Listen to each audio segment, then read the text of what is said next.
KBS 열린 토론.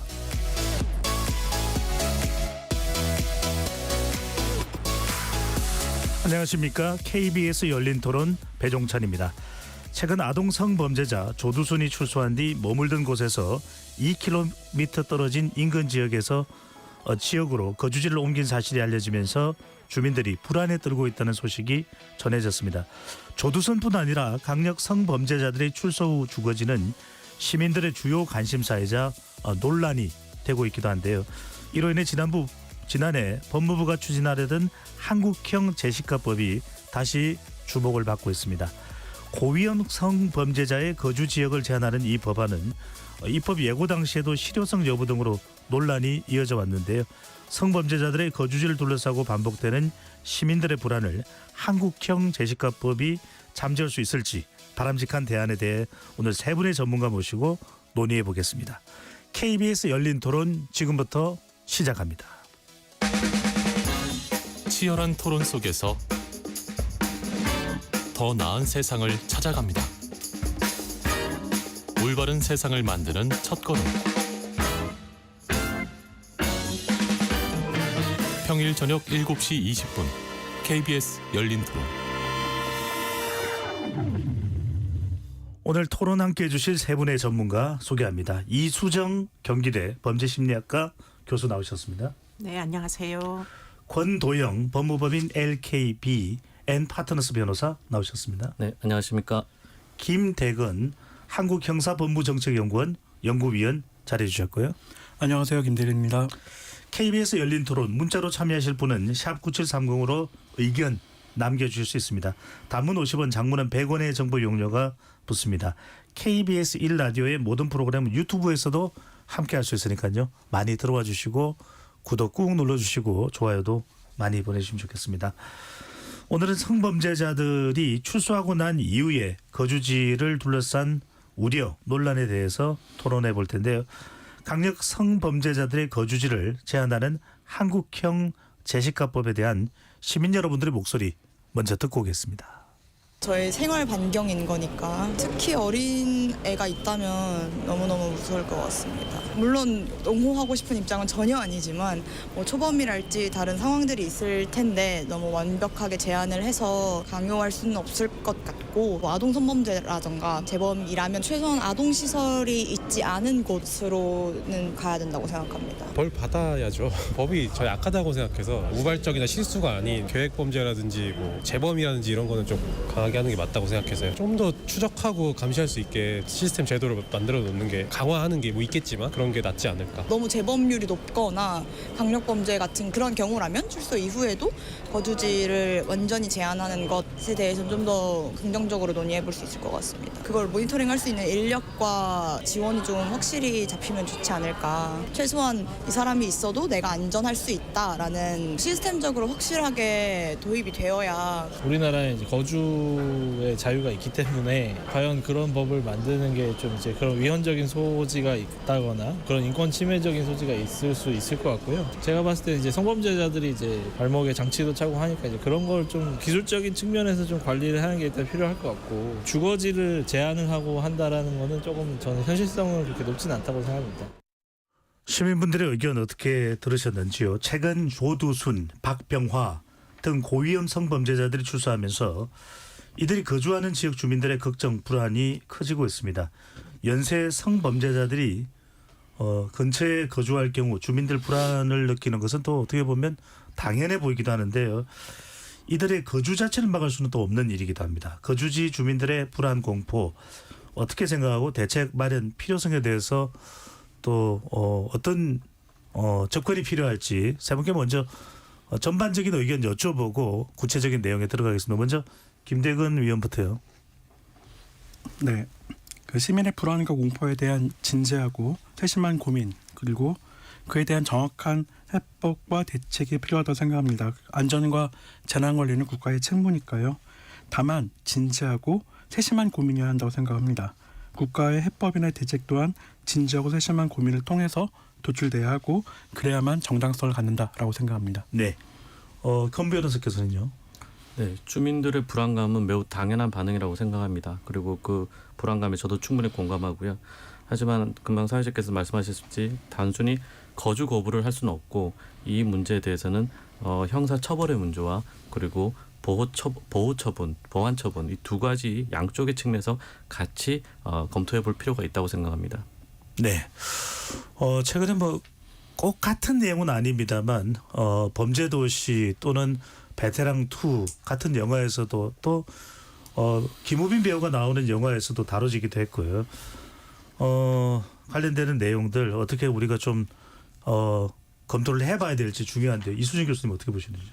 그래서 이제 두 분 말씀에 저도 전적으로 동의하지만 한편으로 이런 논쟁을 할 때 꼭 이제 빠진 그 퍼즐이 있다, 빠진 조각이 있다. 그게 바로 피해자의 자유권에 대하여서는 우리가 고민을 해봤는가.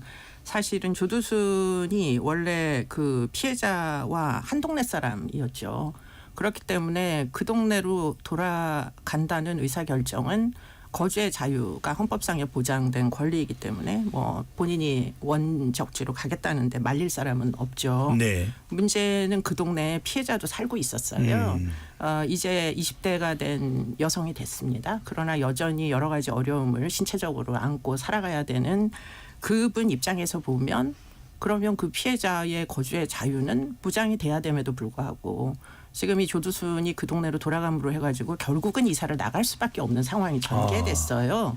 그러면 그분의 그러면 자유권은 도대체 누가 보호를 해주느냐. 애시당초의 범죄 피해도 제대로 막지 못하더니 결국은 살고 싶은 데서 뭐 12년 이상을 살았는데 그러니까 결국은 그게 그 사람의 삶의 기반일 텐데 그걸 버리고 나가도록 만드는 게 국가가 할 수 있는 유일한 대안이냐. 헌법상의 권리만을 주장해서 어쩔 수 없다고만 이제 얘기할 거냐 앞으로도.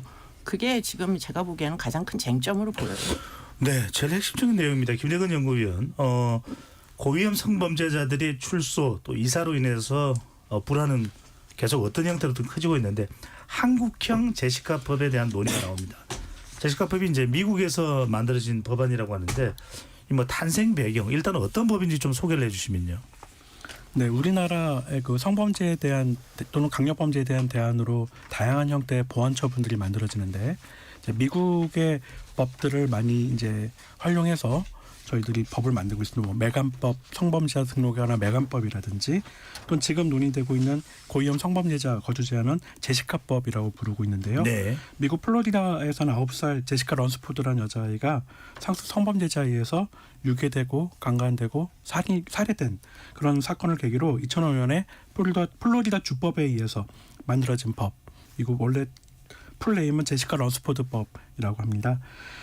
내용은 성범죄자에 대한 신고 의무를 규정하고 위반 시 벌금형을 부과할 수 있도록 했고요. 네. 11세 미만의 아동에 대한 성범죄 형량을 대폭 상향했고 2회 이상 성범죄를 저지른 자에 대해서는 이제 전자추적 장치, 우리 전자감독이라 부르는 걸 하도록 했고 아동 학교 등 미성년자 교육 시설로부터 2,000에서 2,500m, 우리나라로 치면 600에서 700m인데요. 이내 거주를 제한하고 마지막으로 성범죄자의 지문을 채취해서 관리하는 것을 내용으로 합니다. 예. 그 한국형이라고 할 때는 이 법을 근거해서 기본적인 아이들을 채용해서 2023년 작년이죠. 법무부에서 2차례 입법 예고를 한 바 있습니다. 상반기에 했던 입법 예고는 500m 이내 이제 아동 밀집 지역에 대해서 이제 고위험 성범죄자가 접근할 수 없도록 했던 법이라면 이제 2023년 하반기 같은 해 하반기에 입법 예고됐던 내용은 그 여러 반발 때문에 일정한 지역, 특정 지역의 고위험 성범죄자들을 수용해서 관리하도록 하는 것을 핵심 내용으로 합니다. 네.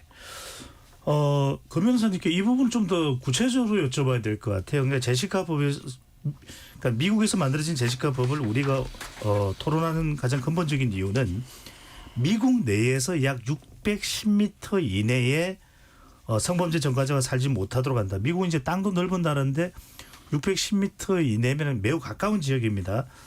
우리가 지금 논의하고 있는 한국형 제시카법은 어떻게 다른 겁니까? 또 구체적으로 핵심적으로 다른 내용이 중요할 것 같은데요. 일단 기본적으로 미국 법 같은 경우는 미국 제시카법은 거리 제한을 두는 방식입니다. 특정 보호해야 될 주요 시설들, 즉 아동 뭐 보호기관이라든지 특정에 두는 건데 문제는 우리나라에서도 처음에 작년에 도입을 할 때 처음에 저희도 그런 식으로 약 특정 뭐 교육기관이나 이런 데서 500m 거리 제한을 두는 방식을 연구했으나 그렇게 하면 인구 밀도가 너무 높은 우리나라 같은 경우는 미국과 달리 사실상 수도권이라든지 조금만 큰 도시라면은 대부분의 그 미국신과 같은 거리 제한을 두게 되면은 그 고위험 성폭력 위험자들이 대상자들이 거주할 곳이 없어지게 됩니다.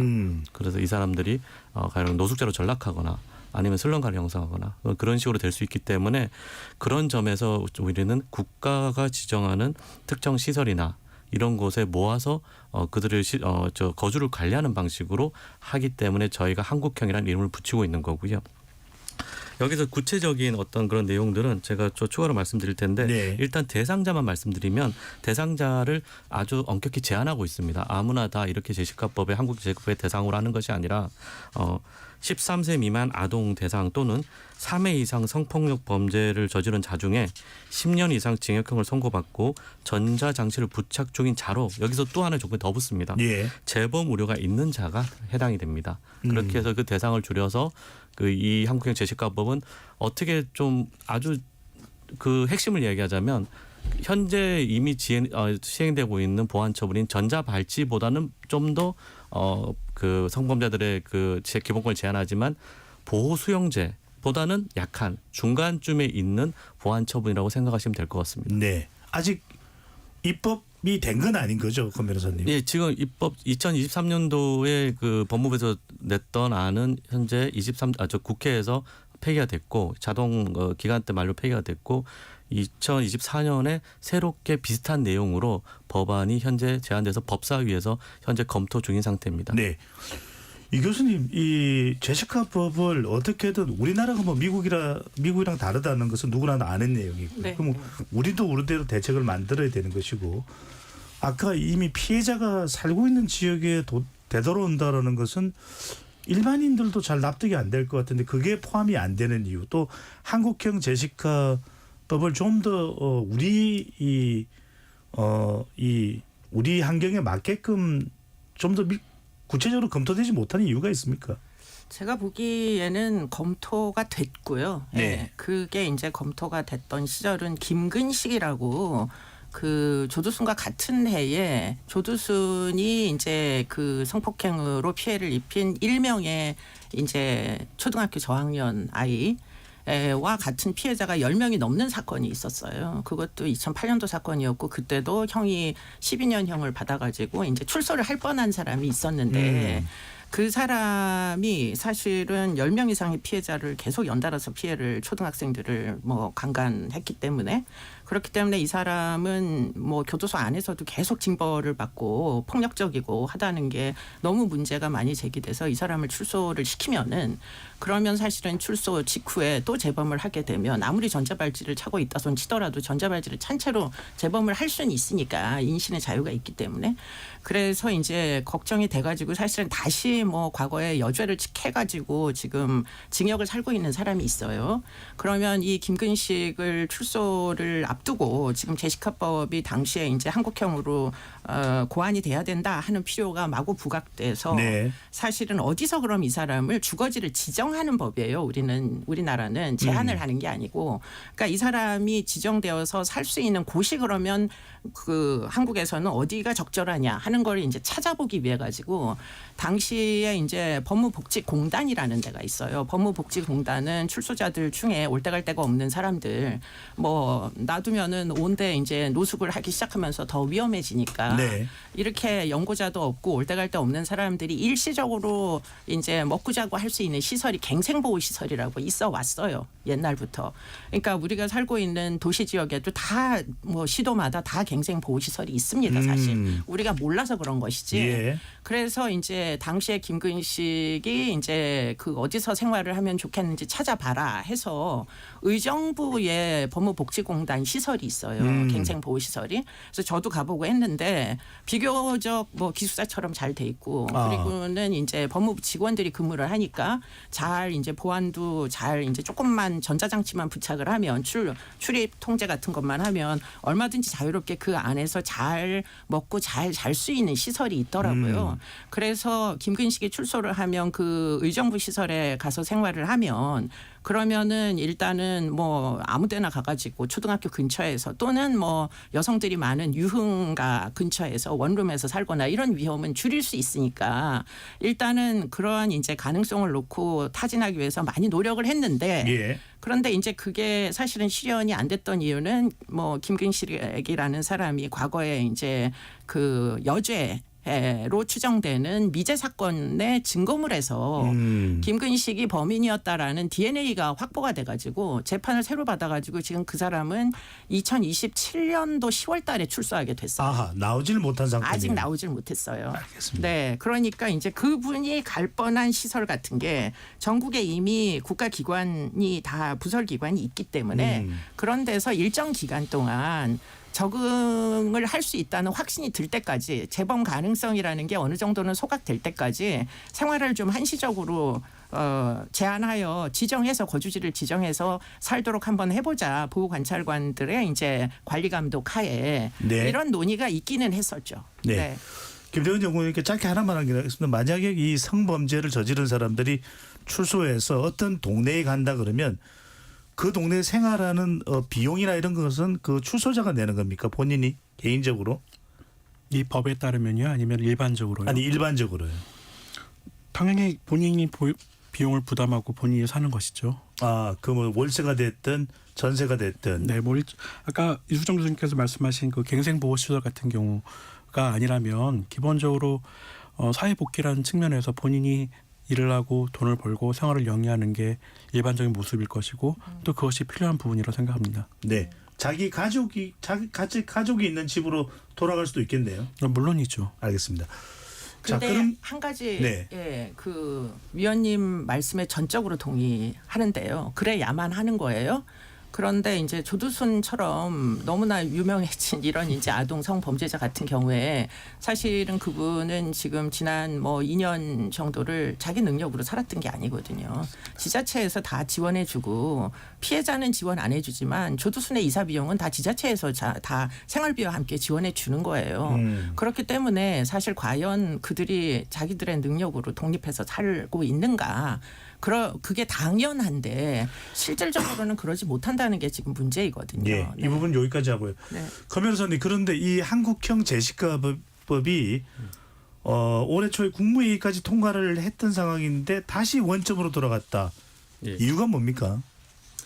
뭐 한마디로 말하면 위헌 소지 때문입니다.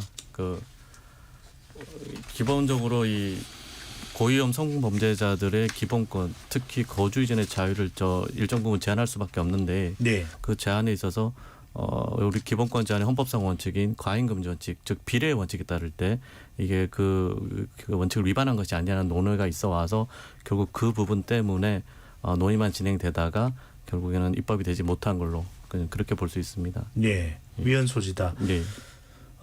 김대건 위원께는 그러면 이제 제시카법과 관련해서 하나하나씩 조목조목 좀 짚어보겠습니다.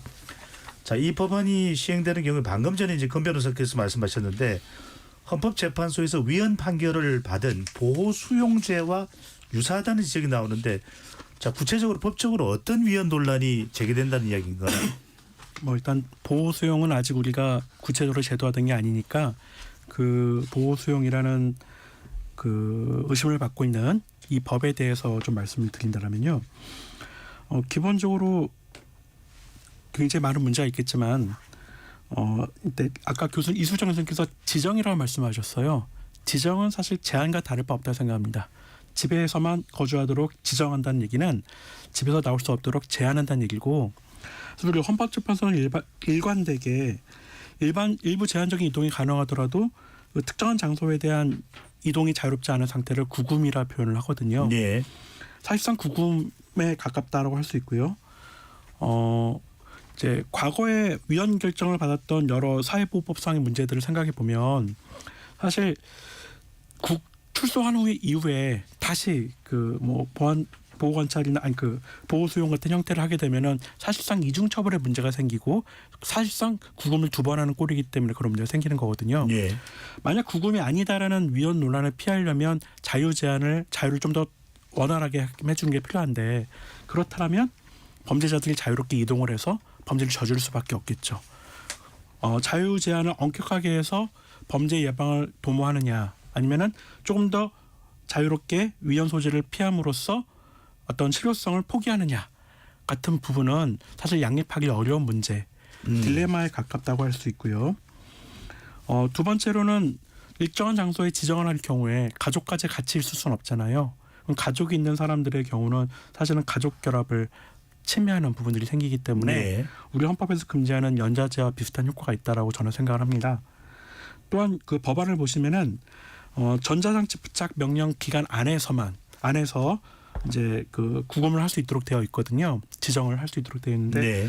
전자장치 부착 명령 기간의 범위가 명확하지 않습니다. 다시 말하면 기간의 상한이 명확하지 않기 때문에 구금의 장기화를 초래할 수 있는데 사실상 전자장치 부착자의 한 10% 정도는 부착 기간이 10년 이상 30년 미만까지 가는 경우가 있어요. 그렇더라면 사실상 구금을 10년 이상 30년 미만으로 해야 된다라는 결론이 되는 것이고요. 또한 그 이제 제한된 법률을 보시면 어디서 살아야 되고 어떤 규칙을 준수해야 되는지 같은 정말 중요한 내용들은 다 대통령령에 위임하도록 되어 있습니다. 네. 사실은 그것은 이제 위임법의 한계를 일탈한 것이다라고 할 수 있고요. 또 내용을 보시면은 결정에 대해서 항고와 재항고에 대해서는 효력이 없다라는 얘기도 있어요. 이것은 사실은 절차적 권리를 또한 형해화시키는 부분이 아닐까라고 생각을 합니다. 근데 사실은 저는 이 법이 갖고 있는 취지는 당연히 공감을 하지만 법이 의도한 효과에 비해서 침해되는 불이익 또는 문제가 훨씬 더 크다고 보기 때문에 이것을 위헌적이라고 보는데 좀 어려운 표현으로 과잉금지 원칙에 반한다고 할 수 있습니다. 네. 과잉금지 원칙을 좀 정확하게 말씀드려도 된다면 괜찮나요? 아니요, 여기까지 듣도록 하고요. 그렇습니다. 교통 정부에 하나만 확인하면 좀 혼돈을 가져올 수 있어서 전자 발찌를 착용한 사람 성범죄 네. 적화자 중에서 이제 우리가 거주지에 대해서 이야기를 하고 있는데 전자 발찌를 착용한 경우에 어느 범위까지 이동할 수 있는데 왜냐하면 혼란을 가져오는 게 한 영화에서는 식당을 갔다 오는 이 전자발찌 부착자를 볼 수 있는 경우가 있었고 한 영화에서는 집을 바로 벗어나서 그 건물의 1층으로 내려와서 담배를 피는 장면에서 이건 벗어나서 안 돼라는 그런 대사가 나오거든요. 정확하게 어느 정도 이동을 할 수 있는 건가요? 일단 위치 추적 전자장치라는 것은 그 이동을 제한한다기보다는 위치를 보호관찰관이 파악하도록 하는 것입니다. 그래서 그 부착자의 동선을 파악하는 게 기능의 핵심적인 부분들이고요. 네. 다만 그 전자장치 부착 명령에 수반되는 준수사항이라는 게 있습니다. 어느 지역에 접근하지 말라라든지 같은 준수사항이 있는데 사실 이 부분이 굉장히 중요한 부분인데 이 부분을 어길 경우에 이제 그 보호관찰소에서 이제 대상자를 지적하고 통제를 할 수 있는 그런 시스템이거든요. 그래서 알겠습니다. 어디를 제한할 수 없는지는 그때그때 상황에 따라 다를 수밖에 없다. 일단 이동을 할 수 있다라는 거. 이순신 교수님, 방금 전에 이제 이 거주지를 지정하는 부분에 대해서 한국형 제시카법에 성격이 될 수 있는데 안 된다. 그게 이중처벌 금지 원칙에 어긋난다. 이런 지적이 나오는데 어떻게 보시는지요? 네, 뭐 충분히 나올 수 있는 지적입니다. 전자 감독 그러니까 전자장치 부착에 관한 법률을 입법할 때도 똑같은 그 논쟁이 있었어요. 그런데 그럼에도 불구하고 그게 이제 보안 처분의 형태로 도입될 수밖에 없었던 건 사실은 지금 아동 성범죄자의 재범률이 적지 않기 때문에 낮지 않기 때문에 그렇기 때문에 그럼에도 불구하고 여러 가지 뭐 자유권을 제한하는 그런 뭐 장애에도 불구하고 그런 이제 허들에도 불구하고 이게 왜 필요한지를 결국은 설득하여 국민을 설득하고 국회를 설득하고 해가지고 사실 입법이 됐던 이제 경우였거든요. 예. 지금 이제 그 김 연구위원께서 말씀하신 내용 예컨대 이중처벌이고 과잉금지고 다 저는 맞다고 생각합니다. 맞는 말씀이세요. 그런데 지금 아까도 제가 빠진 부분 얘기를 했는데 그건 조두순의 그 피해 당사자의 사례였고요. 요번에 또 이제 사례를 이야기를 드리자면 지금 박병화가 이제 외곽에 남쪽에 살다가 수원으로 지금 이사를 왔어요. 그런데 이제 그 사람은 성인 여성을 10명 이상 강간을 했던 연쇄 강간범이었는데 이분의 이제 거주의 그러니까 자유 는 사실은 일반인들의 자유권하고 약간 다르다는 생각이 드는 게 유흥업소가 많은 지역을 선택을 하더라고요. 그리고는 사람들이 아주 다닥다닥 살고 있는 혼자 사는 사람들이 많은 그런 그 거주지를 또 선택을 해서 지금 원룸에 현재 살고 있는데 그러다 보니까 그 원룸에 원래 살던 사람들이 있잖아요. 그분들의 자유권이 뭐 상당 부분 침해 아닌 침해를 당해서 이사를 다 나가시게 된 거예요. 그게 사실은 제가 있는 지역, 학교가 있는 지역, 인근 지역이라 제가 아주 사정을 잘 아는데 그래서 그 원룸 소유주 분께서 옆 건물로 이사를 가라. 그러면은 임대차 계약을 요즘은 4년씩 하니까 2년 임대료는 내가 내줄 테니까 예. 우리 건물에서 나가달라 이래가지고 아마 이사를 한 걸로 알고 있습니다. 그런 식으로 지금 이런 조건을 갖춘 분들은 일반적인 그 보통 사람들처럼 그 어떤 취향이 이렇게 본인이 잘못했으면 반성을 하고 다시 그런 유혹에 빠지지 않기 위한 노력을 하고 이래야 되는데 이분들은 이제 지금 어떤 특정한 지역을 선호한단 말이에요. 지금 최근에 지금 박병화가 이사간 지역에 또 다른 조 씨라는 그 박병화보다 훨씬 더 많은 피해자를 그 낸 사람이 또 그 지역으로 또 거기가 유흥업소들이 다닥다닥 모인 지역이에요. 유흥업소로 가는 이유가 있습니까? 아 그런 건 저에게는 물어보지 네. 마시고요. 알겠습니다. 네 거기로 또 이제 가서 살기 시작했어요. 그러니까 거주비는 싸고 사람들은 다닥다닥 모여 있고 유흥업소는 많고 이런 지역을 이제 선호하는 어떤 취향 같은 게 있을 수밖에 없잖아요. 네. 문제는 현실적인 내용을 보면 사실은 모든 사람들에게 제공되는 자유권이 이들에게도 그 제공돼야 되는 게 맞느냐 하는 뭐 강론으로 들어가면 이게 헌법상에 있는 그런 이제 자유권을 그대로 줬다가는 상당 부분 뭐 거주민들의 자유도 제한하고 또 잠재적인 그런 피해자들을 양산할 수도 있는 거고 뭐 여하튼 여러 가지 논쟁이 많은데 알겠습니다. 지금 계속 이렇게 원론적인 주장만 해가지고는 제가 볼 때는 이 그 결국은 해답을 찾기는 일단 예. 어렵다. 네. 지금 이 교수님께서 굉장히 중요한 말씀이 이러지도 못하고 저러지도 못하고 그러면 과잉 금지의 이 기본권이 과도하게 침해되는 과잉 금지의 원칙 이 부분이 계속 이제 위헌 논란이든 인권이든 작동되는 권 변호사님 예. 이걸 위법하지 않으면서도 하여튼 미국식을 더 차용하든지 아니면 우리 환경에서도 뭔가 이런저런 사유들을 피해갈 수 있는 어떤 방법이 있습니까? 예. 먼저 좀 말씀드리려고 하는 네. 게 그 아까 김대근 박사님의 말씀하신 그 부분에 대해서 사실상 지금 이 한국형 제시가법이 보호 수용제 즉 구금 제도와 동일하다는 취지로 말씀하신 걸 제가 이해를 했습니다. 그런데 보안 처분이라는 거는 과거에 대한 형벌에 대한 책임이 아니라 장래에 범할 수 있는 재범 위험성을 기준으로 하는 형벌을 보충하는 제도로 그 두 가지로 나뉩니다. 즉 자유를 박탈하는 시설 내의 보안 처분, 보호 수용제나 치료 감호가 이에 해당됩니다. 그리고 그렇지 않고 자유를 박탈하는 게 아니라 자유를 제한하는 정도의 사회 내 보안 처분, 즉 시설 내 보안 처분과 사회 내 보안 처분을 나누는데 사회 내 보안 처분의 대표적인 것이 전자발찌 부착이라든지 수강 명령, 각종 치료분의 이수 명령, 그리고 성충동 약물 치료 명령 등입니다. 즉 보안 처분은 사회 내 보안 처분과 시설 내 보안 처분 분명하게 구분이 됩니다. 그리고 현재 우리가 입법을 추진 중인 한국형 제시가법은 시설 내 보호 처분이 아니라 사회 내 보안 처분입니다. 물론 거기에 지금 김대 박사님이 말씀하시는 거는 각종 부수되는 명령들을 위해서 사실상 보호구금처럼 보호소처럼 운용될 게 아니냐.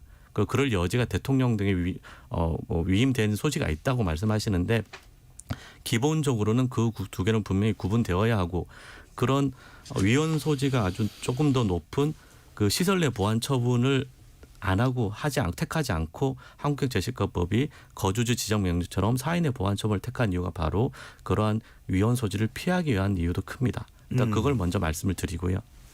네. 예, 그다음에 네. 뭐 김연구위원 말씀 듣고 또 계속 이어가겠습니다. 이 의견에 대해서 어떻게 보시는지. 그 부분에 대해서 사실 저도 이제 약간의 좀 반대 생각이 있습니다. 그 변호사님께서 생각하시는 그 특정한 지역에 대한 지정이 어떤 형태로 어느 정도 자유가 보장되는지 혹시 아십니까? 자유가 보장이 되는 측면보다는 일단은 그러니까 먼저 공익을 생각하고 있습니다. 결국은 아니요, 제 얘기는요. 예, 예. 이 법에서 성장하는 예. 특정 장소의 어떤 지정이라고 말씀하신 부분들이 예. 이 고위험 성범죄자가 어느 정도까지 자유롭게 활동하고 이동할 수 있는지를 혹시 아시는가요? 일단 거주지 그 지정명이 되면은 거기에서 하루라도 다른 곳에 자려면 허가를 받아야 됩니다. 그런 게 있고 그 외에는 일단은 자유롭게 물론 그 전자발찌 부착했을 때 준수되는 의무는 수준은 다 부과가 되고요. 특정 뭐 접근 금지라든지 다만 어디 뭐 여행을 간다든지 하루라도 벗어나면 허가를 받아야 되는 건 맞습니다. 다만 그럼에도 불구하고 3개월마다 재심사를 통해서 임시 해제를 할 수 있다든지 거기에 대한 보완 대책은 다 마련되어 있는 걸로 알고 있습니다. 네, 제 질문을 드린 취지는 그 자유 제한의 정도가 법률로 엄격하게 규정돼 있지 않습니다. 네. 사실 중요한 내용일 텐데 아직 대통령령에 위임되어 있다라고만 되어 있기 때문에 우리가 그 부분을 파악할 수 없는 것은 어떤 법의 명확성 원칙에 반하는 측면이 있는데요. 더 나아가서 밤에만 자유가 제한된다고 말씀하셨잖아요. 그럼 낮에는요? 우리 성범죄가 발생하는 시기가 밤에만 집중되지 않습니다. 이미 이수정 교수님께서 잘 아시겠지만 성범죄는 다양한 장소에서 다양한 시간대에 골고루 퍼져 있습니다. 밤에만 제한한다고 해서 낮에 저지르는 거에 대해서 국가가 그럼 책임지지 않겠다는 걸까요? 저는 밤에만 한다고 얘기한 적은 없는데. 그러니까 밤에만 자유를 제한한다는 것은 그들을 밤에만 통제할 수 있다는 얘기잖아요. 아, 주거지에다가 네. 지정을 하는 게 그러니까요. 네, 야간 외출 제한. 그거 외출자 말씀하시는 네. 거예요. 예. 그렇기 때문에 사실 효과가 굉장히 제한적이다. 네. 제가 처음 말씀드린 것처럼 효과를 살리기 위해서는 자유를 엄격하게 제한하는 형태가 되어야 되는데 그러면 사실 이중처벌 금지 원칙이 형식성으로 반하진 않아요. 변호사님께서 잘 말씀해 주신 것처럼 과거의 책임에 대한 형벌과 장래 위험성에 대한 평가는 다른 것이기 때문에 형식적으로 다르다고 할 수 있습니다. 그런데 그것은 전자발찌라든지 또는 신상 공개와 같은 다른 형태의 제재인 경우에 좀 더 설득력 있는 것인데 구금을 2번 한다라면 아무리 형식이 다르지만 사는 집이 다르다고 해서 그것이 구금이지만 사는 집이 다르다고 해서 다른 구금이라 말할 수 없는 거거든요. 사실상 구금이라면 그것은 당사자에게는 가혹한 이중처벌의 본질을 갖고 있다라고 말씀드릴 네, 수밖에 좀 없습니다. 연결해서 김대근 연구위원께 여쭙겠습니다. 오늘 우리가 얘기하는 것이 뭐 일반적인 경우가 아닌 이제 고위험 성범죄자이기 때문에 우리가 일반적인 범죄자는 또 사실 그렇게 주목하지는 않는 것 같아요. 분명히 상당히 고위험이 있음에도 불구하고 이제 성범죄자에 좀 더 주목하게 되는데 아까 이제 이수정 교수께서 말씀하셨듯이 피해자가 살고 있는 곳 또 어린이나 또 자녀가 있는 부모들의 매우 불안감 이런 부분들을 생각한다면 이 부분도 고려를 할 수밖에 없는데 이것까지 포함한 그런 조치가 있을까요? 가능할까요? 일단 이수정 교수님께서는 이제 사회학자시니까 다양한 사례를 갖고 말씀을 주시는 예. 부분이 굉장히 인상적이고 또 저도 많이 배우는데요. 다만 법의 일반성이랑 맞춰서 생각해 보면 어떤 특정한 범죄자의 특정한 취향의 문제를 갖고 우리가 법의 문제로 환원하는 것은 예외를 원칙으로 만드는 문제가 생기기 때문에 좀 조심해야 될 것 같고요. 특히 좀 구체적으로 교수님께서 말씀하신 것처럼 어떤 특정한 사람이 유흥 밀집 지역을 선호했다라는 것이 그 사람의 범죄 성향을 드러낸 거라고 볼 수는 없습니다. 사실 유흥업소가 밀집했다는 지역은 짐작컨대 주거 비용이 싸거나 본인이 감당할 수 있는 생활 환경이기 때문에 일 수도 있거든요. 단지 그것만으로 그럼 그 사람이 유흥업소가 아닌 곳으로 살게 되면 또 왜 주거 지역에 사느냐 예. 또는 아동 밀집 지역에 사느냐 같은 비난을 받을 게 뻔하거든요. 그래서 이제 사실은 우리 넷이 공통적으로 갖고 있는 것은 성범죄를 예방하고 관리하는 게 필요하다는 것은 다 같잖아요. 네. 다만 이 법이 갖고 있는 과도한 측면, 그 과도함에도 불구하고 효과가 제가 생각에는 아무짝에도 쓸모없는 것 같은 효과를 갖고 있기 때문에 저는 이 법을 비판하는 것입니다. 네, 그러니까 그 비판은 알겠는데 그러면 김대근 연구위원이 판단하시기에 어떤 대안이 가능할까요? 그건 우리 논의의 마지막에 나와야 될 게 아닐까요? 네네. 그리고 한 개인으로서 연구자로서 대안을 쉽게 말씀드리는 것은 굉장히 무모한 일인데 결과적으로 저는 자 보세요. 지금 현재 아까 말씀하신 조모 씨나 박모 씨나 또 다른 조모 씨 같은 사람들에 의한 성범죄가 지금 없었잖아요. 왜 없었을까요? 이미 죄값을 치르고 뭐 무력해진 부분도 있겠지만 우리 사회가 적극적으로 대처했기 때문이라 저는 생각합니다. 특히 1:1 보호관찰 전담제도 같은 형태로 그 성범죄자에 대한 동태를 면밀히 파악을 하고 있거든요. 네. 그래서 성범죄를 저지르고 싶어도 저지를 수가 없는 상황이라는 것이 이미 충분히 재범 방지 효과가 알겠습니다. 있는 것이 아닐까라고 생각합니다. 우리가 지금 나누고 있는 걸 제가 그래서 대안을 여쭤본 것은 거주지 때문에 여쭤본 겁니다. 그러니까 관리는 우리가 나중에 얘기할 텐데 제가 말씀드린 그 재차 여쭤봤던 이유는 거주지와 관련된 부분입니다. 그래서 거주지에 대해서 워낙 이제 살고 있는 주민들 자체가 혐오감과 거부감을 느끼고 있기 때문인데 이 교수님 근데 또 한편 생각해 보면 아까 이제 정부에서 운영하는 기숙사 형태의 장소는 아주 예외적인 경우일 테고 지정을 해버리게 되면 또는 미국식으로 하다 보면 어떤 지방에 또 집중될 수도 있고 또 어느 지역을 이제 지정을 해버리면 그 지정받는 장소의 또 주민들은 그 주변의 학교나 또 어린이 관련된 시설은 없겠지만 상당히 또 거부감을 느껴주는데 그 부분은 어떻게 우리가 판단해야 될까요? 사실은 제가 제일 걱정하는 부분은 그게 이제 제일 큰 실질적인 고민이 될 거다. 예. 차별이라는 이제 어떤 지역에 대한 차별이라는 문제가 발생할 수 있지 않겠느냐 하는 거는 뭐 저도 방어의 논리가 딱히 뭐 효과적으로 있지 아니하다. 예, 아마도 지금 이미 이제 그런 갱생 보호 시설이 있는 지역은 사실은 아주 비싼 동네는 아니거든요. 그러니까 열악한 지역에 그런 사람들이 이제 모여드는 꼴이 되는 거 아니냐 이런 비판은 사실 충분히 현실적으로 있을 수 있다고 생각을 해요. 그런데 이제 뭐 제가 아까 지금 김 선생님 얘기에 조금 반론을 제기를 할 수 있는 게 이게 사실은 부정기형이에요. 그렇기 때문에 부정기형이라 함은 무슨 얘기냐.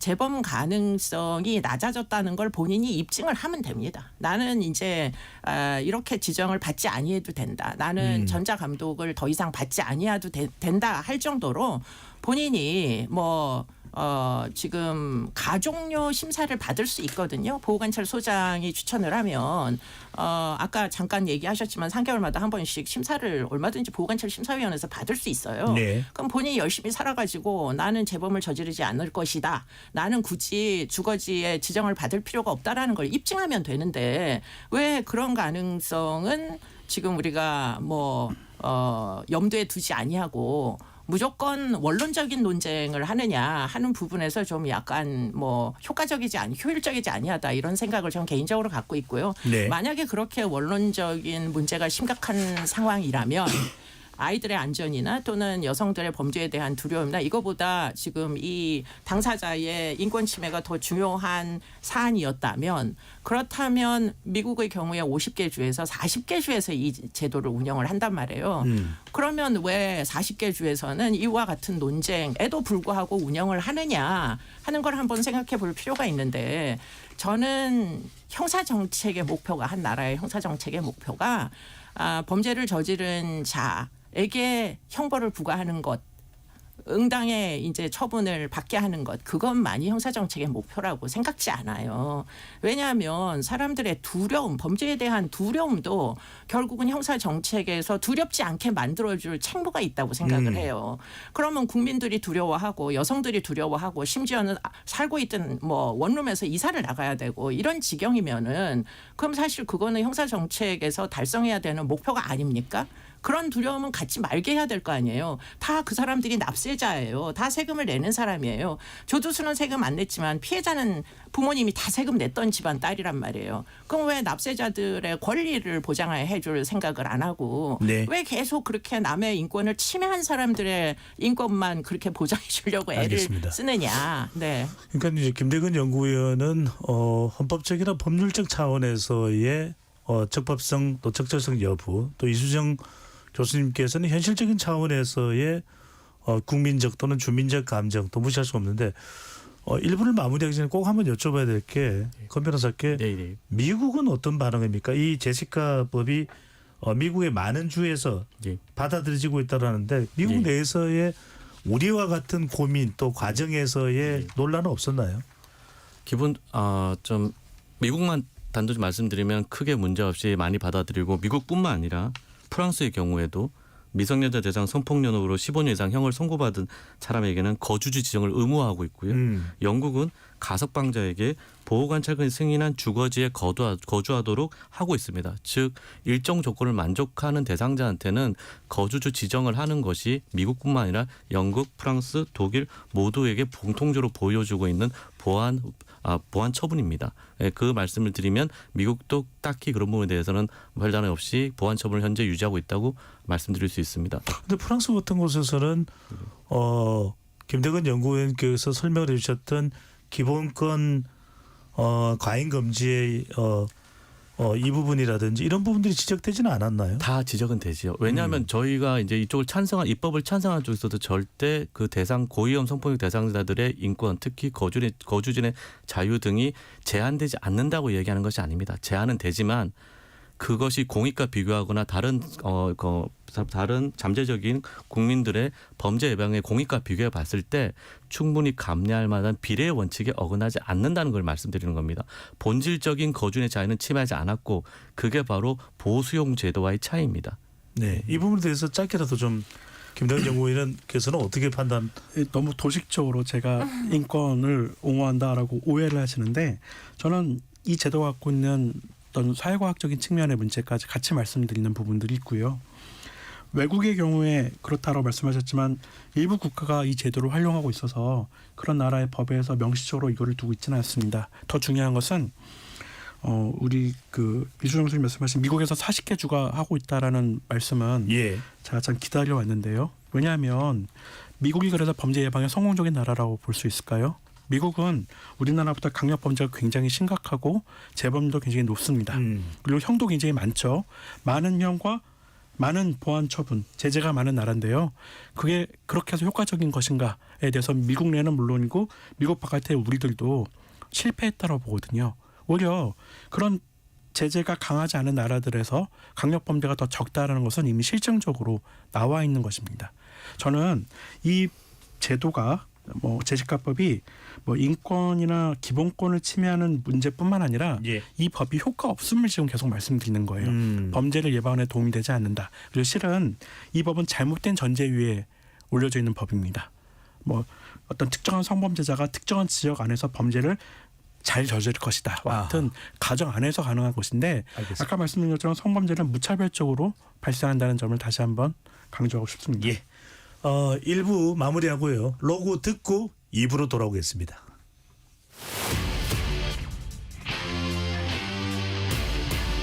토론에 정답은 없습니다. 토론이 세상을 바꿀 수도 없습니다. 하지만 질문은 새로운 세상을 만들 수 있습니다. 질문으로 올바른 세상을 만드는 첫걸음. KBS 열린 토론.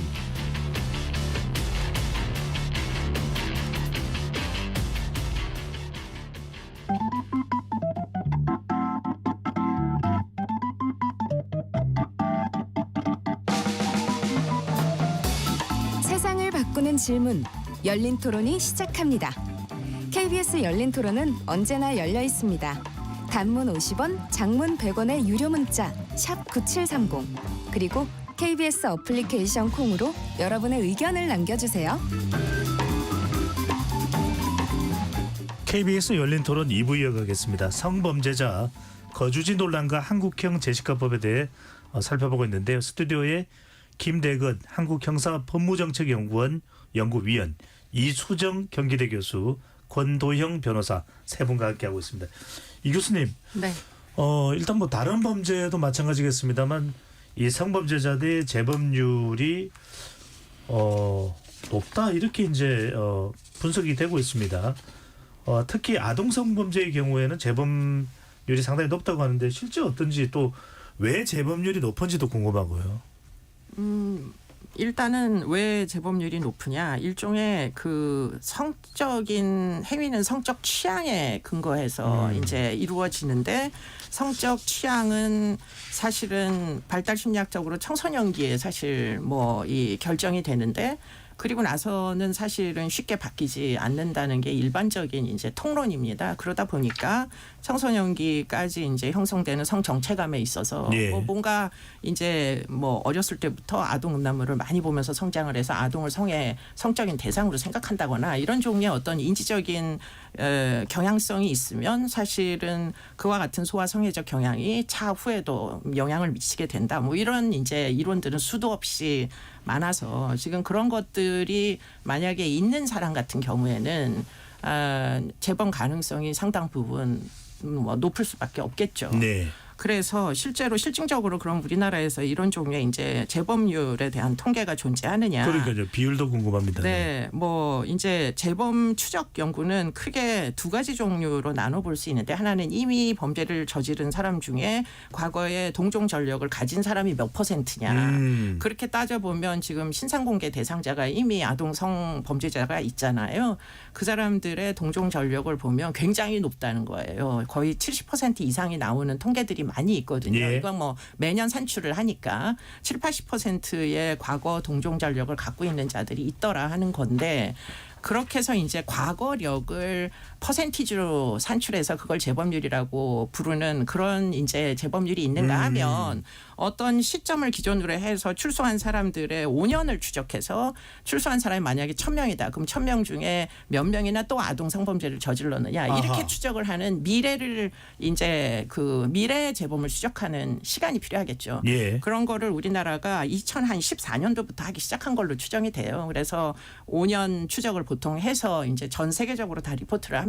근데 우리나라 지표는 지금 2014년에 5년간 13세 미만 아동 청소년 대상 성범죄자 중에 5년을 기다려봤을 때 재범을 하는 친구들이 몇 명인지 봤더니 26.8%가 재범을 하더라. 이런 통계는 법무부에서 발표한 적이 있어요. 4분의 1이 조금 넘네요. 그렇기 때문에 26.8%가 그러면 높은 거냐 낮은 거냐 이걸 가지고 또 논란이 되잖아요. 일반적으로 보면 그 재입소를 하게 되는 사람들 출소한 사람 중에 동종 전력으로 다시 재입소를 하게 되는 사람의 재입소율에 비해 보면 지금 26.8% 굉장히 높습니다. 왜냐하면 보통 재입소율은 한 10%대밖에 안 되거든요. 네. 다른 죄종들은. 그런데 아동성 범죄의 경우에 재범률은 일반 뭐 범죄자들보다 상대적으로 더 높다. 이거는 뭐 틀린 얘기는 아닌 걸로 보여요. 예. 네. 이수진 교수께 안 여쭤볼 수가 없는 것이 대한민국의 또 대표적인 프로파일러이시도 하시기 때문에 성범죄자들이 어떤 행동적 특성 좀 이런 걸 보입니까? 왜냐하면 그것도 좀 궁금합니다. 왜냐하면 우리가 도무지 알 수가 없거든요. 일반인들은요. 그러니까 아까 그 김대근 선생님 말씀하신 것처럼 전체 성범죄로 보면 이건 사실 우발적인 경우들이 꽤 많이 있어요. 그렇기 때문에 전체 성범죄를 지금 다 통제하자 이런 얘기 전혀 아니고 아까도 얘기한 대로 지금 우리가 뭐 주거지 제한이든 전자발찌든 전자발찌를 1년에 보통 한 300에서 500명 정도 가장 고위험군을 아주 엄격하게 선별해서 채우거든요. 예. 근데 그게 전체 몇 %냐? 전체 1%예요. 그러니까 1년에 성범죄가 보통 한 3만에서 4만 정도 일어나는데 뭐 재범 가능성을 다 염두에 두고 1% 정도를 전자발찌를 채웁니다. 예. 그런데 지금 우리가 생각하는 주거지 제한을 해야 되는 대상자는 교도소 안에 이미 수감돼 있잖아요. 그러면 이 사람들이 그러면 몇 명이냐? 지금까지 수감돼 있는 사람 300여 명 정도 돼요. 300 몇십 명. 그러니까 그 얘기는 뭐 지난 뭐 형이 막 10수년씩 되는 사람들까지 지금 현재 수용돼 있는 재소자들 중에 제일 위험하고 또 위험한 사람을 찾아보면 지금 아까 말씀하신 그 기준에 따라 가지고 뭐 3번 이상 뭐 강간을 하고 무슨 어린 애들을 예. 성적 대상으로 삼고 이런 가장 위험한 사람들이 300 몇 명이고 이 300 몇 명의 주거지를 지정을 할 거냐 말 거냐 그걸 가지고 지금 논쟁을 하고 있는 거예요. 예. 알겠습니다. 권 변호사님, 네. 우리나라 이 방금 전에 이제 성범죄 재범률 네. 들어봤습니다. 높습니다. 왜 높은 겁니까? 그렇다고 해서 우리가 굉장히 이건 뭐 제 개인 생각일 수도 있습니다만 성적으로 문란한 나라라는 생각을 하지는 않는데요. 일단 먼저 좀 말씀을 드리고 싶은 게 아까 그 말씀하신 것처럼 재범률이 낮출 때 별 실익이 없다. 즉 이 한국형 이 재시가법이 그 수단의 적합성에 좀 문제가 있는 거 아니냐는 의견을 주셨습니다. 이제 그 생각을 해봤는데 저도 많이 고민을 해봤습니다. 좀 보면 이렇게 생각해볼 수는 없을까요? 가령 인터넷이 발달하고 여러 가지 성적 자극이 더 엄청나게 많아지고 있는 세대인데 그 범죄율이 높아지지 않는 것만으로도 이 앞에 전자발찌라는 게 효과를 많이 발휘하고 있다. 즉 낮아지지 않기 때문에 효과가 없다가 아니라 훨씬 더 많이 발생해야 할 만한 요인들이 많이 생겼는데 이 정도라도 묻고 있는 거 보면 전자발찌라는 효과가 있는 것이고 또 나머지 미국 같은 경우도 아까 말씀하신 거주주 지정 명령 자체가 효과를 발휘하고 있다고 볼 수도 있는 겁니다. 그건 보기 해석하기 나름이기 때문에 예. 그 두 번째는 또 이 재범에 대해서 재범률 자체를 가지고 이제 공익에 별다른 어떤 그 제한되는 범죄자의 인권에 비해서 공익의 그 효과가 많지 않다고 생각할 수도 있는데 저는 이렇게 생각합니다. 국민이 그 성범죄 피해에 대해서 두려움을 감소시킬 수 있다면 실제 범죄가 발생한 율이 아니라 두려움의 감소라는 그 심리적 자체도 공익으로 포함을 시켜서 계산을 한다면은 훨씬 더 합리적인 어떤 과잉금지 원칙에 따른 결론이 나오지 않을까 그 생각을 좀 하고 있습니다. 그 말씀을 좀 드리고 싶었고요. 또 말씀하신 그 결국에 이제 왜 재범률이 높느냐. 이제 저도 뒤에 이제 말씀을 드리려고 그랬는데 일단은 형량의 양형의 문제도 분명히 있는 것 같습니다. 아하. 양형 문제도 분명히 있는 것 같은 게 미국이나 여기서 도입하는 삼진 아웃 제도라든지 네. 중범죄를 2번 이상 저지르면 세 번째는 가차 없이 25년 이상. 이건 앞에 첫 번째, 두 번째까지는 교화의 목적이 있지만 네. 중범죄를 세 번째로 저지르면 교화가 아닌 격리입니다. 화학적 거세도 있고요. 네. 예, 다양한 그런 것이 있는데 우리나라는 그게 도입되지 않고 있고 그런 그것도 분명히 위화적인 효과가 있는 것이고요. 또 하나 우리 지금 현재 법상 우리가 지금 누범이라든지 이 같은 동종 종류가 아니더라도 범죄를 저지른 누범을 지금 기간을 3년을 짧게 앓고 있는데 이런 기간을 좀 확실히 늘려서 5년, 7년, 10년 늘린다면은 그렇게 해서 양형을 좀 조정한다면은 분명히 재범의 어떤 그 발생 빈도와 양형 간에 충분히 상관관계가 있을 거라고 저는 생각하고 있습니다. 예.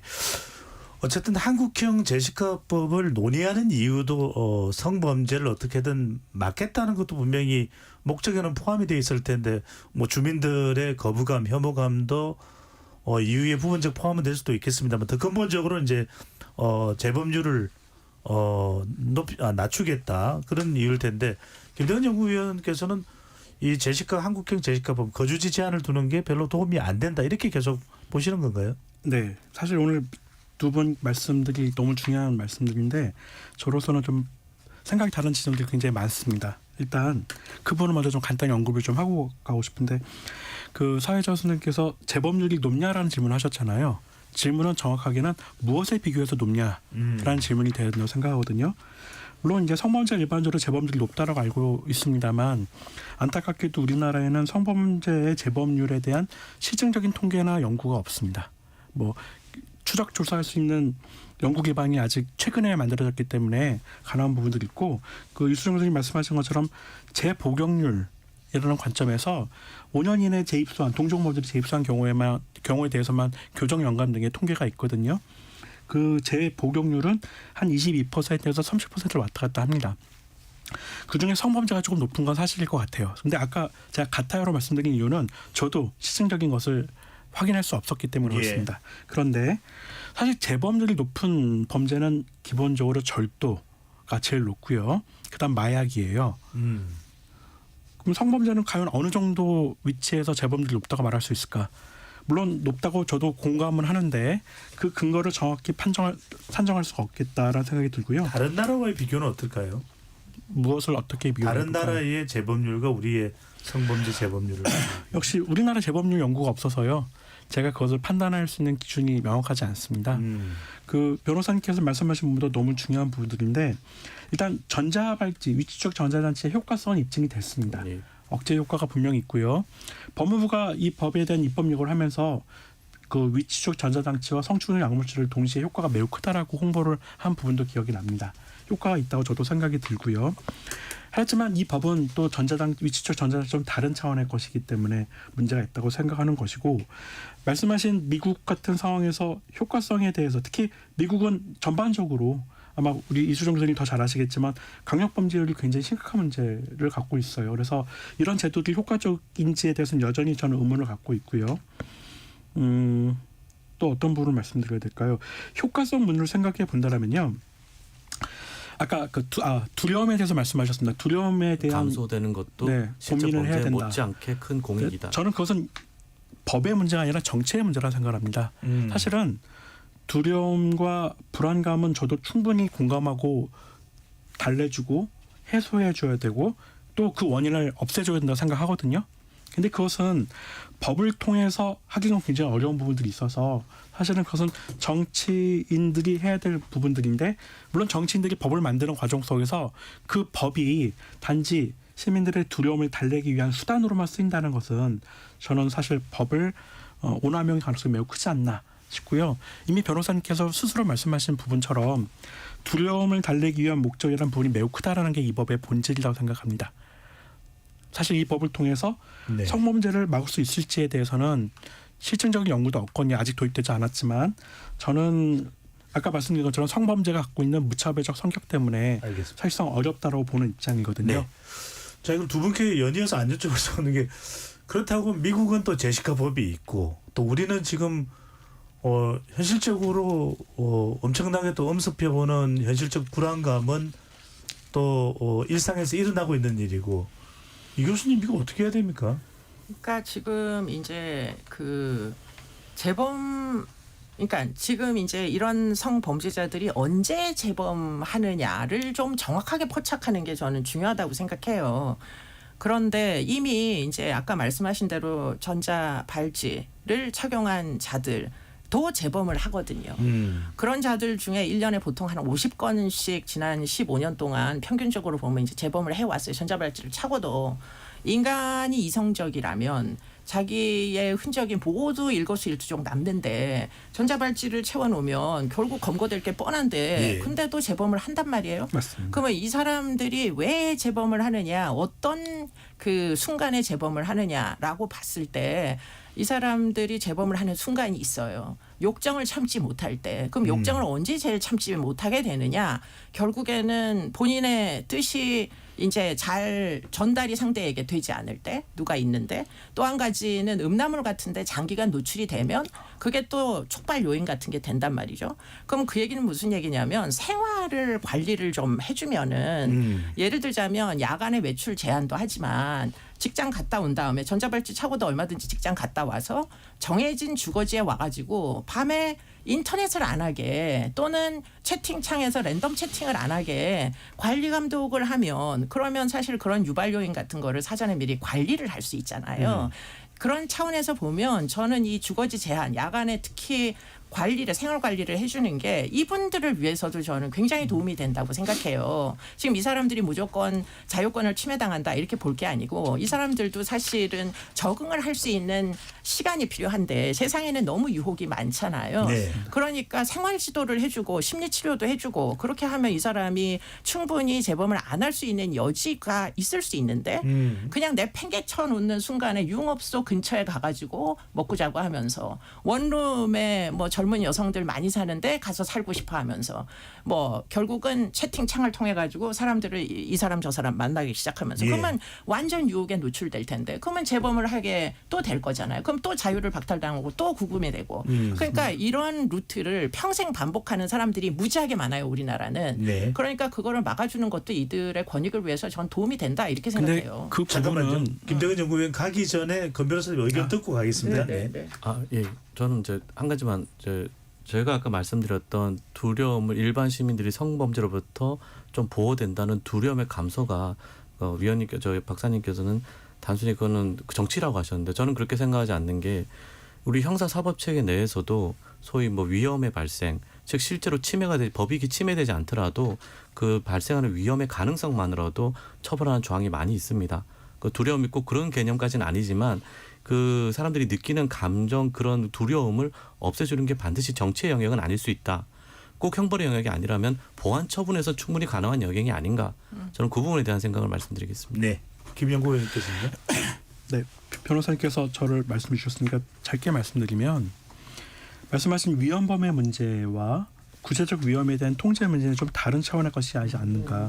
위헌범을 처벌하더라도 예컨대 그 거동 자체만으로도 위험이 있기 때문에 처벌하는 형태가 우리 형법 조문에 많잖아요. 그래서 그런 말씀을 좀 드려보고 싶고요. 이수정 교수님 말씀하신 부분들은 제가 궁금한 게 이미 준수사항으로 제재를 그러니까 규칙을 만들고 그 위반에 대한 처벌을 할 수 있지 않을까요? 또 1대1 보호관찰 전담 제도가 그런 제도를 상당 부분 할 수 있다고 저는 생각하거든요. 그 제도의 실효성을 저는 대안으로 사실은 아까 처음 말씀하신 대안을 그것을 강화하자라고 말씀드리고 싶은데 어떠실까요? 근데 제가 생각할 때는 그거는 이미 그런 논쟁이 너무 많았는데 아직까지도 전혀 구현되지 않은 건 한 명의 보호관찰관들이 담당해야 되는 전자발찌 착용자들이 10명을 넘어가면요. 일주일에 한 번도 만날 수가 없어요. 그렇다고 보호관찰관 숫자를 무작정 늘릴 수도 없는 거잖아요. 현실적으로. 그러니까 대안으로 나오는 게 그러면 야간에라도 어디 지정을 해가지고 그러면 보호관찰관 10명이 같이 살 필요는 없으니까 그 야간에 위험 관리를 하는 걸 한 서너 명이 같이 관리를 하면 인력도 좀 줄일 수 있고 훨씬 더 경제적으로 이게 재정 범위 내에서 운영할 수 있지 않겠느냐 이런 실질적인 얘기를 하는 거고요. 실제로 이게 제가 지금 뭐 없는 얘기를 만들어내서 하는 게 아니고 외국의 경우에는 인터넷 리스트릭션이라는 준수사항이 있어요. 왜냐하면 네. 인터넷으로 성을 다 사고 파니까 아이들을 다 유인해서 집으로 불러들이니까 그렇기 때문에 아예 인터넷을 사용하지 못하게 주거지 제한을 하는 동시에 인터넷을 놓지를 못하게 이렇게 제한하거든요. 근데 우리나라의 경우에 그럼 일단 다 풀어놓으면 그럼 인터넷 리스트릭션 같은 거를 할 수 있습니까? 조두순이 그러면 인터넷을 사용하지 않나요? 그런 것들조차도 지금 현재의 조건에서는 할 수가 없어요. 그리고 또 한 가지 제가 뭐 이거는 앞으로의 가능성을 우리가 생각해 볼 필요가 있는 네. 게 AI가 나오기 때문에 AI로 지금 말씀하신 그런 준수사항과 제가 추가하는 이런 준수사항들을 가지고 이 사람의 생활에서 어떤 지표가 AI를 이용하면 예컨대 재범 예측이 훨씬 정확률이 높게 할 수 있는 거죠. 예를 들자면 지금 초등학교 앞을 배회하는 시간이 어떤 지표라면 재범 직전에 전자발찌를 차고 재범을 하는 사람들을 보면 그 시간대가 늘어나요. 그렇기 때문에 어떤 생활의 변화 이런 것들을 만약에 AI를 이용해서 포착할 수 있다면 그렇다면 재범 가능성이 늘어나는지 줄어드는지 하는 거를 훨씬 더 정확하게 예측해낼 수 있고 그러면 사실 가족료 얼마든지 시켜줄 수 있죠. 이미 뭐 사회에 나와가지고 지금 주거지 지정된 주거지에서 생활을 하지만 네. 이 사람이 굉장히 잘 모범적인 생활을 할 수 있다는 걸 이런 지표상에서 충분히 입증을 알겠습니다. 해놓는다면 가족료도 할 수 있는 거죠. 이수정 교수의 의견은 김대건 연구위원은 어떻게 보시는지요? 지금 말씀하신 부분이요. 네. 일단 저는 그 부분이야말로 준수사항의 한 부분일 거다라고 생각하고요. 처음 말씀하신 것처럼 보호관찰관 3-4명이 그 특정 지역에 대해서 관리를 할 수 있다라고 저는 생각하지 않습니다. 사실은 특정 시간대에 그들이 들어오지 않는 경우에는 그걸 다시 수색하고 관리해야 될 인원이 필요한 것이고 그런 관리 시설을 만드는 것 자체가 특정 지역에 대한 여러 가지 어려움이 있는 건 물론이거니와 네. 그걸 관리하는 데 드는 비용과 인력이 어마어마한 엄청나겠죠. 겁니다. 사실은 교도소 못지 않을 거예요. 예. 그리고 만약에 들어오지 않거나 입소하지 않거나 관리를 소홀해서 생기는 문제에 대해서 그 지역 주민들이 갖는 불안감들은 또 우리가 어떻게 아까 정치의 문제라고 말씀하셨지만 그건 또 어떻게 할 것인가 더 나아가서 과연 이 법이 기획한 의도에 따라 특정 지역에 대한 관리 형태의 뭐가 만들어진다면 범죄 예방이 될까요? 지금 전자발찌가 재범률을 6분의 1에서 8분의 1 정도 떨어뜨리시는 거는 이미 다 입증이 맞습니다. 돼서 동의하시잖아요. 네, 공감합니다. 다만 그 이제 전자발찌를 차고 아무 데서나 자기 집에서 랜덤 채팅 앱으로 어린애를 불러들여 가지고 성관계를 맺는 건 지금 전자발찌로는 관리가 안 되잖아요.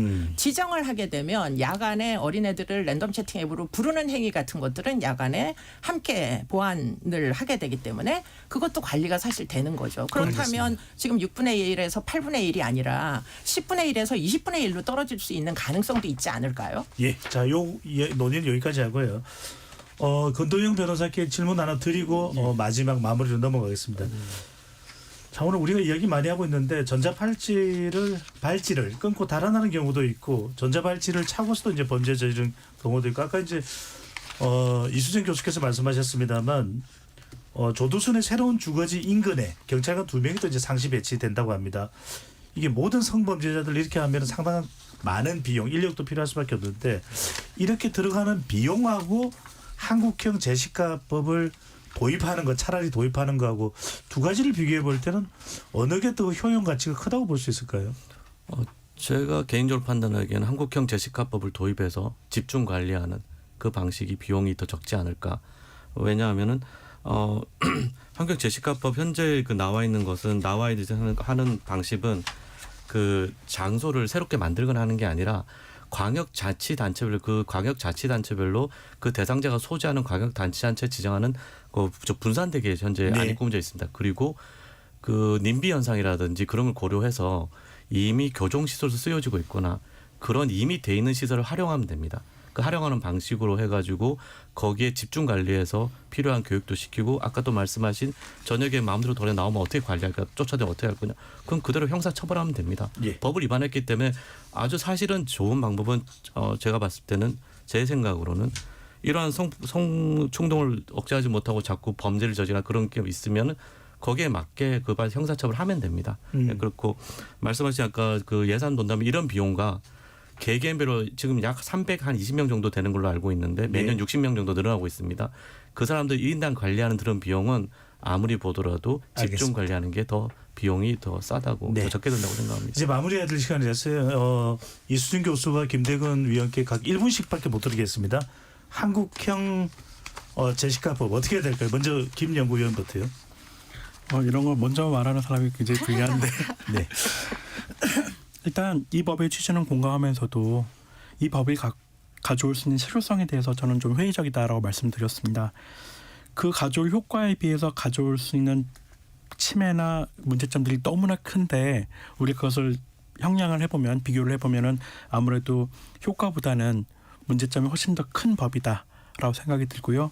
아마도 이 법이 통과가 돼서 시행이 된다라면 아마 헌법재판소가 여기에 대한 조속 판단을 하지 않을까라는 우려도 합니다. 예상입니다. 이 교수님. 네.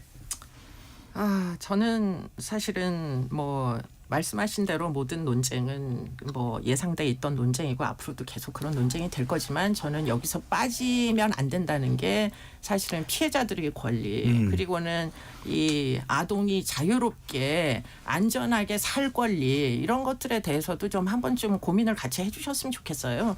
언제나 이 사법제도의 가장 큰 클라이언트는 범죄자라고만 염두에 두고 논의를 진행하지 않았으면 좋겠다.